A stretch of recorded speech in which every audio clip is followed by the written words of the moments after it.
Salut tout le monde, très urgent. Aujourd'hui, jeudi 25 juillet 2024, le Premier ministre Choguel Kokala Maïga vient de frapper fort, mes chers amis, la CEDEAO. Les institutions, c'est-à-dire que les Occidentaux, ces négociations avec les Occidentaux, c'est-à-dire que le plan de la CEDEAO et beaucoup d'autres, quand il était ministre jusqu'au temps de ATT, Amadou Toumani Touré, jusqu'à nos jours, il conseille à tous les peuples de l'AES de soutenir les militaires qui sont au pouvoir. Dr Choguel Kokala Maïga nous conseille de soutenir les militaires. Que les militaires là, c'est des sauveurs. Voilà ce que Dr Choguel Kokala Maïga vient de dire. Et en plus, Dr Choguel Kokala Maïga a parlé de la création de l'Alliance des États du Sahel. Qu'est-ce qui a amené cette idée? Mes chers amis, je vous laisse écouter d'abord la première partie de la vidéo qui est consacrée uniquement aux militaires. Écoutons. Tous ceux qui donnent leur vie pour que le pays reste debout, les militaires. Parce que nous avons travaillé le mental. Moi, je discute avec beaucoup d'intellectuels qui sont nos promotionnaires. Les gens pensent que quand tu es militaire, la faute du Congolo là-haut. Et les militaires aussi pensent que quand tu es civil là, tu ne comprends rien de la stratégie. Mais c'est la vérité. Or, la réalité, c'est que on fait les mêmes écoles, on fait les mêmes matières. Ils sont seulement soumis à une certaine discipline où ils se taisent. Mais en plus, ils étudient la stratégie. Mais les civils, là, tu prends des leçons de philosophie, tu sais bien parler le français, on dit que tu es bien instruit. Il va te faire tomber. Voilà, il a dit ça. Il dit qu'il y a des gens, ils parlent bien français, ils ont étudié peut-être la philosophie ou quelque chose, ils vont aller dire que les militaires, parce que les militaires là aussi ont étudié. Quand vous voyez le capitaine Ibrahim Traoré, le discours du capitaine, ça dit qu'il a le verbe facile. Le capitaine a terminé des études universitaires. Il est instruit. C'est pas parce qu'on est militaire qu'on ne connaît pas les choses. Non. Et regardez ces idées de créativité. C'est des intellectuels, c'est militaires, c'est ça qu'il est en train de dire ici. Là. Écoutons les restes. Lui, on lui a pris la stratégie. Bon, j'ai dit ça pour vous faire rire, mais en réalité, chez nous, on cultive le fait que, ouais, un militaire ne peut pas être ici. Et on nous a mis ça dans la tête. Il y a beaucoup d'intellectuels, quand vous causez avec eux, mais certains ne comprennent même pas de quoi ils parlent. Alors que ceux qui nous ont enseigné ça, vous avez entendu dans mes meetings, chaque fois qu'ils ont eu des problèmes dans leur histoire, là, ils ont été chercher des militaires. Les Français, De Gaulle, c'était militaire. Et Churchill, c'était militaire. J'ai donné l'histoire de Churchill. En 1940, tout le peuple anglais est sorti applaudir leur premier ministre des Affaires étrangères qui a été conclure un pacte de paix avec l'Allemagne. Vous savez, quand il est revenu, tous les Anglais sont sortis pour applaudir le monsieur. Même la reine. Il y a un seul homme qui est sorti, il a dit non. Vous avez été signé un pacte de la honte pour éviter la guerre. Vous aurez et la guerre et la honte. Mais on le prenait pour un fou. Mais lorsqu'en 1941, les Allemands ont attaqué l'Angleterre, tout le monde s'est tué. La reine a allé le chercher. Il dit Alakama, viens diriger le pays. Voilà. C'est lui qui a dirigé le pays Churchill. À la fin de la guerre, voilà. C'était militaire. Les Américains qui nous donnent la leçon tout le temps, ils nous bourrent la tête. Qui a ceci. Mais après la Deuxième Guerre mondiale, quand ils avaient l'incertitude que le communisme allait les envoyer, ils ont cherché un militaire pour le mettre à la tête. Voilà. Mao, c'était. Voilà. C'était militaire. Voilà. Tous ces pays-là, quand ils sont dans des tournants existentiels chez eux, ils ont cherché un de leurs fils qui est militaire. Voilà. Donc c'est lui qui donne sa vie. Son travail, c'est donner sa vie. Voilà. Parce que moi, je suis un ingénieur de télécom, je vais au boulot et puis je vais à la maison voir ma femme. Mais eux, quand ils vont en mission, ils ne savent pas s'ils vont revenir. Voilà. C'est la seule profession. Voilà. Donc, il faut entrevoir la sacralisation et le respect de tous ceux qui, dans leur métier, sacrifient leur vie pour la nation. Voilà. Voilà. Voilà un bon Premier ministre. Il a tout dit ici. Voilà. Les gens qui s'acharnent contre lui, là, vous voyez maintenant. C'est un génie. C'est un savant. Voilà. Au moment où ça chauffe autour de Assimi Goïta, le Premier ministre sort pour mettre la glace au cœur des Maliens, pour dire aux Maliens là, les militaires sont bons. Continuons à soutenir Assimi. C'est ça qu'il est en train de dire ici. C'est ça qu'il est en train de dire ici. Et il a dit beaucoup d'autres révélations que je vais vous montrer. Ici, ça ce n'est pas tout. Il a parlé d'une histoire. Voilà, un gouvernement, voilà, il a parlé aussi de la légitimité. Voilà, la légitimité d'un pouvoir sur place. Il a parlé de ça. Mais avant d'aller de cela, voilà, écoutons ce qu'il a dit par rapport à la CEDEAO. Quand la CEDEAO a pris les sanctions contre le Mali en 2022, quand la CEDEAO a mis l'embargo sur le Mali, voilà la réaction. Écoutons Dr Choguel Kokala Maïga. Il a frappé très fort la CEDEAO aussi. Là, il y a le contexte et la justification dont vous avez parlé. Effectivement, tout ce qu'on dit là. Voilà, ici, c'est ici. L'alliance des États. Non, c'est ici. Voilà. Et là, il y a le contexte et la justification dont vous avez parlé. Effectivement, tout ce qu'on dit là, ça repose sur la légitimité des institutions et la vertu des dirigeants. Voilà. En Bomana, on dit Kamiba Nyemogo fait. Ou bien, comment on dit? Voilà. Nyemogo. Quand les premiers dirigeants donnent l'exemple, voilà. S'ils ne donnent pas l'exemple, le pays ne peut pas marcher. Ça, c'est clair. Tout ce qu'on dit théoriquement là, voilà. S'il n'y a pas la légitimité des institutions et la vertu des dirigeants à Titanie, ça n'ira nulle part. Vous vous rappelez le jour quand on a fait le grand rassemblement sur le jour de la souveraineté retrouvée. Voilà. Quand j'ai sorti le chiffre qui est devenu maintenant, parce qu'à force de dire la chose, tout le monde est d'accord. Quand je leur ai dit qu'on a sorti 4 millions et quelques de personnes en une journée, et que quand les services de sécurité ont vous donné plus, j'ai dit à Bambo, 4 millions ça suffit. Parce que c'est 4 millions et quelques. Ce jour-là, j'avais dit, non seulement 4 millions nous suffisent, mais les pays qui nous ont sanctionnés là, il n'y a aucun d'entre eux qui peut faire sortir 1 million de personnes. Voilà. D'ailleurs, tous les présidents qu'ils appellent démocratiquement élus là, voilà. C'est avec 1 million 100, 1 million 200. Personne. Ça veut dire que la légitimité du pouvoir de transition là. Voilà. C'est pas dans les urnes où on met la corruption là. Les gens sont sortis montrer là avec leurs doigts. Voilà. Parce qu'en venant dans ces manifestations là, tout peut vous arriver. Voilà. Donc la légitimité a été imposée par l'histoire. Voilà. Maintenant il y a la vertu. Ceux qui dirigent ces gouvernements là, ils doivent donner l'exemple. Voilà. C'est tout. C'est tout. Il a tout dit ici. Ils doivent donner l'exemple. Merci, Dr Choguel Kokala Maïga. Donc, les gens de la CEDEAO, les présidents de la CEDEAO, là, soi-disant démocratiquement élus, quoi, là. Donc, voilà. Maintenant, écoutons ce qu'il dit ici, là. L'alliance des États du Sahel, effectivement, c'est pas ça, je m'excuse. Hein. Il y a ça, là, ici. Je pense que tout ce que nous avons dit ici, voilà, c'est les avis des cadres qui sont aussi pertinents que les vôtres. Voilà. Donc il ne s'agit pas de nous répondre. Je crois d'ailleurs que ce n'est pas l'objet. Il s'agit juste de prendre les observations des uns et des autres et voir dans quelle mesure vous pouvez les intégrer. Voilà. Sinon, vous ne pourrez pas répondre à tout le monde. Non, on ne peut pas répondre à tout le monde. Merci, Dr Choguel Kokala. L'alliance des États. Oh, voilà. Je m'excuse. Hein. Il y a une partie là que je vais montrer tout de suite là. Attendez une seconde là. Il parle ici de la confrontation qu'il a eue. Le premier ministre Choguel Kokala Maïga développe le concept du patriotisme où lui-même en tant que ministre de l'Industrie et du Commerce du Mali a négocié plus de 250 milliards pour l'État malien. Mes chers amis, vous allez rire tout de suite. Voilà comment le Premier ministre Choguel Kokala Maïga a négocié. Écoutons ça rapidement. Je vous suggérais d'ajouter, c'est vrai, on a parlé de la concept, le patriotisme. C'est très important. Écrit noir sur blanc. Voilà. Vous savez, je le sais parce qu'à un certain moment au Mali, parmi les critères pour être responsable, il y avait le patriotisme. Parce que quand vous mettez quelqu'un dans une position, il va discuter avec des grandes puissances où les gens ont les moyens, ils sont plus expérimentés que lui. Mais vous savez, le système des Européens, on vous intimide. Ce que j'ai dit l'autre jour là, ce n'est pas la blague, je le sais. On vous amène dans une salle, on dit baga baga. Devant les gens, c'est les souris, les accolades.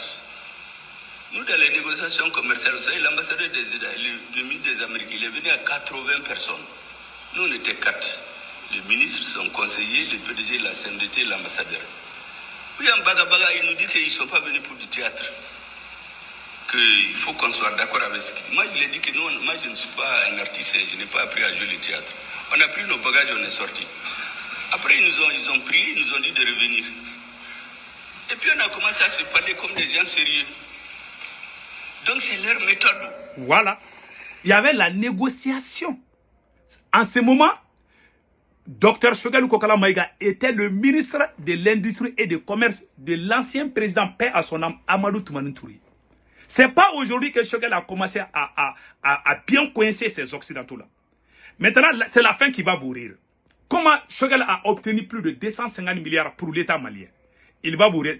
Ils disent que quand ils ont commencé la négociation avec les Américains et les autres Occidentaux, ils ont amené plus de 80 personnes. Et ils étaient au nombre de 4. Donc ils ont commencé à leur dire des mots durs pour leur faire peur, pour qu'ils acceptent leur offre. Il dit non, que lui il a préféré sortir avec sa délégation. Après ils les ont appelés. Qu'est-ce qui s'est passé? Comment le président ATT a eu peur? Les Américains l'ont appelé. C'est pas aujourd'hui que Choguel a commencé ces choses-là. Maintenant, écoutons les restes. Je crois que les membres de la délégation avaient un objectif. Mais on allait céder à tout, mais on a refusé. Voilà. Ils ont poussé leur président qui a appelé le nôtre la nuit. L'ambassadeur est allé réveiller à Tété à 6 h du matin. Quoi qu'à faire, voilà. À Tété ne nous a fait aucune pression. Il m'a parlé en soirée au téléphone. J'ai dit, mais vous croyez que la CIA n'a pas des gens qui parlent de soirée? Il s'est mis à rire. Il me dit, il ne faut pas nous amener des problèmes. J'ai dit, on n'aura aucun problème. Les gens, ils ont tort. Mais à la fin, ils ont cédé. On est venu avec une enveloppe de 250 milliards de francs CFA. Ils ont dit que la délégation malienne, là, c'est des fous. Voilà. Ils sont venus dire le Burkina, ils n'ont rien, c'est un militaire qui est là-bas. Au Bénin, on peut donner, c'est un civil. Au Tchad, parce que c'est les pays qui produisaient le coton. Voilà. Vous avez vu maintenant? Si on n'avait pas fait bloc. Voilà. Si on n'avait pas fait bloc. Si on n'avait pas fait bloc. Voilà. Si on n'avait pas fait bloc, on n'allait pas avoir ça. Écoutons les restes. Au Bénin, on peut donner, c'est un civil. Au Tchad, parce que c'est les pays qui produisaient le coton. Mais si on n'avait pas fait bloc, si seulement les considérations, avoir peur, menacer, ou bien les Européens, ils sont plus hypocrites, ils vous appellent, ils disent, hey, les Chinois et les Russes, là, ils sont mauvais, il ne faut pas travailler avec eux. Comme si nous, on ne sait pas choisir qui sont nos amis. Voilà. Donc, je voudrais que vous ajoutiez le patriotisme. Le patriotisme. Maintenant, vous avez tous écouté. Maintenant, il parle. L'idée de création de l'AES est venue du premier ministre du Burkina Faso. C'est le premier ministre du Burkina Faso qui a initié l'idée de la création de l'AES. On va vous montrer ça tout de suite. Voilà. Écoutons ça. Je pense que j'ai ça ici. Voilà. La création de l'AES. L'Alliance des États du Sahel, effectivement, vous en avez parlé. Aujourd'hui, tout ce que nous disons doit intégrer la question des alliances. Vous savez, la première fois où on a discuté de cette question entre des officiels, c'est quand le premier ministre burkinabé était là, le 1er février 2013. 23. Lorsqu'on a fait un long développement là-dessus, et plus tard, quand j'étais à Ouagadougou, on s'est penché là-dessus un peu plus largement avec ces ministres. Je leur ai dit que pour faire toute construction, il est bon qu'on s'interroge comment les anciennes ont été créées et quelles ont été leurs difficultés. Vous avez parlé effectivement des fédérations Ghana, Guinée, Mali. Moi, je l'avais dit, le Dahomey, la Haute-Volta, le Soudan, le Sénégal. De voir un peu comment ces groupes ont été constitués, quelles ont été leurs insuffisances et les difficultés qui ont amené à ce que ces alliances n'ont pas prospéré. Voilà. Bien sûr, il y a le côté subjectif. Voilà. Donc, voilà, écoutons les règles. Les Français qui jouent en bas pour gâter, mais ils font la même chose même maintenant avec l'AES. Il y a aussi le côté subjectif. Le premier, c'est le côté objectif. Il y avait... Voilà. Donc, pour la création de l'AES, l'idée est venue du premier ministre du Burkina Faso. Lors du voyage du premier ministre du Burkina Faso, il a proposé à Dr Choguel Kokala Maïga que c'était une bonne idée. Les Burkinabés m'ont parlé de ça. Il y a même des activistes, des panafricains burkinabés qui m'ont parlé de la fédération. Quand j'étais au Burkina Faso, on m'a parlé de ça. Que vraiment, et ils veulent que les pays là soient ensemble. Il y a même mes gars qui m'ont dit ça là-bas. Et je salue le peuple burkinabé pour cette idée. Donc, le premier Choguel Kokala Maïga a travaillé avec le premier ministre du Burkina Faso jusqu'à ce que les chefs d'État ont appris, à travers le capitaine C'est après que le capitaine a proposé ça aux autres présidents.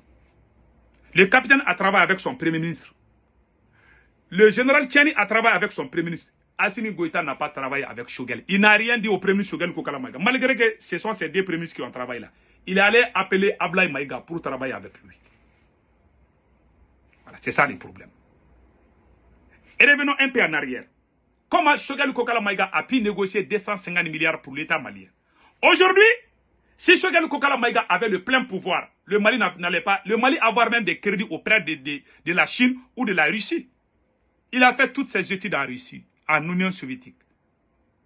Comment un individu qui a pu négocier 250 milliards pour l'État malien, quand ils étaient en pleine négociation, je m'excusais, j'ai un peu sauté, je voulais expliquer ce côté, mais j'avais un peu oublié. Quand Choguel a amené 250 milliards dans la caisse de l'État au temps de ATT, il a dit ça, vous avez écouté. Le président ATT avait peur parce que les Américains l'ont chauffé. Jusqu'à ce que le président ATT a appelé Choguel Kokala Maïga pour dire ah, il a parlé en Soraï. Parce que Choguel Kokala Maïga est Soraï et ATT aussi est Soraï Peul. Donc ATT a appelé, il a dit ah, vraiment, j'ai peur de. Il a dit au président ATT de ne pas avoir peur. Parce que Choguel a coincé les Américains. Les Américains, le président américain a appelé le président malien, les ambassadeurs, tout est bouleversé. Ça s'est fait au moment où ATT était président. C'est pas aujourd'hui que Choguel a commencé. Si aujourd'hui on parle de panafricanisme, ça n'a plus l'ampleur où les États s'impliquent. C'est à travers Choguel Kokala Maïga. Soyons honnêtes et sincères. Soyons reconnaissants dans la vie. Moi, je n'aime pas les traîtres. Je n'aime pas quelqu'un qui trahit celui qui t'a aidé. Au moment où ça chauffe là, on a fait le coup d'état contre Bandaou. On a fait le coup d'état contre Bandaou. Au mois de mai, il y a eu juin, il y a eu juillet, il y a eu août. Au mois de septembre, quand Choguel est venu à l'ONU, il a tapé la France. La France nous a laissé en plein vol. C'est là-bas où tout a plu. C'est là-bas où le feu a allumé partout. À ce moment, les autres sont sortis. Les Ablaye Maïga sont sortis. Parce que lui aussi, Ablaye Maïga aussi voulait la place de Choguel. C'est ça. Au lieu qu'on fasse avancer le pays, non, chacun cherche sa place. Chacun cherche son intérêt. Ce n'est pas digne d'une personne qui a son doctorat. Ça fait honte.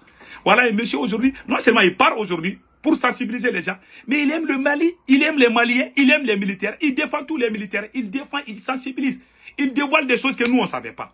C'est au moment de ATT qu'il a chauffé les Américains. Le Mali a eu 250 milliards tout d'un coup, grâce à lui. Après, les politiciens ont poussé ATT contre lui, et jusqu'à ce qu'ATT est tombé. Aujourd'hui, il est avec Assimi, il est en train de travailler. Les mêmes politiciens là sont devant Assimi pour lui mettre dos à dos avec Choguel. Ce monsieur a le diplôme rouge. Il est sorti majeur de sa promotion, Dr Choguel Kokala Maïga.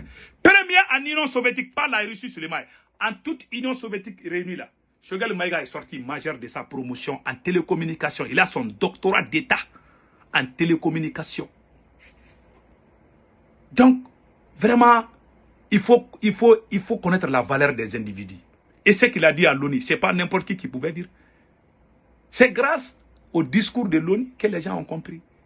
Et c'est ce même Choguel qui a travaillé pour faire... Pourquoi aujourd'hui, Assimi ne peut pas laisser Choguel faire des négociations en tant que Premier ministre?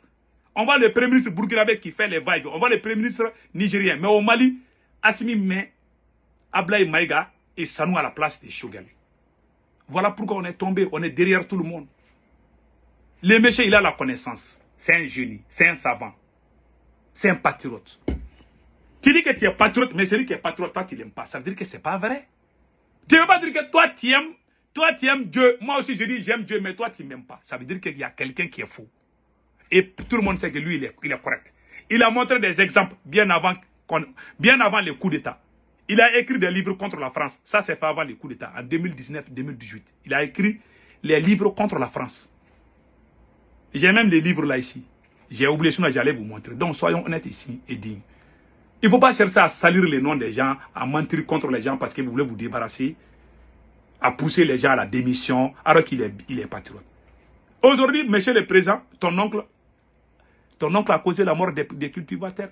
Il y a un premier ministre qui veut te sauver. Au moment où ça chauffe, le même premier ministre est sorti pour dire aux gens, non, laissons les militaires diriger. Si Choguel était méchant, il allait se taire. Mais il est sorti de son silence, malgré les tortures psychologiques que vous l'avez causées. Le Premier ministre est sorti en tant qu'un patriote. Il a dit aux Maliens, restons avec les militaires. Voilà une personne digne. Vous savez, il a dit quelque chose que j'ai... Bon, j'ai pas assez de temps, je dois aller dans quelque part, sinon j'allais vous montrer. Il a parlé de l'éthique et la morale. Vous voyez les Chinois là, celui qui ment et qui triche, on le tue. Mais chez nous là, les brigands, les voleurs là, c'est son thé qu'on aime. Tant qu'on ne fasse pas la même chose, la Chine est en train d'aller à vitesse supérieure. La Corée la même. Ces gens, ces Asiatiques là, ils sont très honnêtes. Ils ont honnête. Chez nous là, quand tu es honnête, on te tue. On aime les malhonnêtes, les menteurs. Soyons honnêtes dans la vie. C'est tout ce que j'ai à dire. Donc, l'idée de la création de l'AIS est venue du premier ministre du Burkina Faso. Il a travaillé avec Choguel pour que ça soit... Quand ça portait fruit, les autres présidents ont travaillé avec le premier ministre. Notre président, Assimi Goïta, n'a rien dit à Choguel. Il est allé parler avec Ablaye Maïga puis l'autre. Tu ne connais pas la gestion de l'État. Tout est détruit au Mali aujourd'hui. Parce que le monsieur est venu tout mélanger. Il y a une direction qu'un pays doit prendre. Tu ne peux pas venir parce que tu es président, tu dois faire ce que tu veux. Tu dois faire ce que la loi dit. Mais tu violes la loi, après tu dis que tu es patriote. Tu n'aimes pas les patriotes et puis tu dis que tu es patriote. Ça c'est faux. Je ne suis pas contre Assimi, mais c'est ce qui se passe. Donc passez un excellent week-end. Ciao, ciao.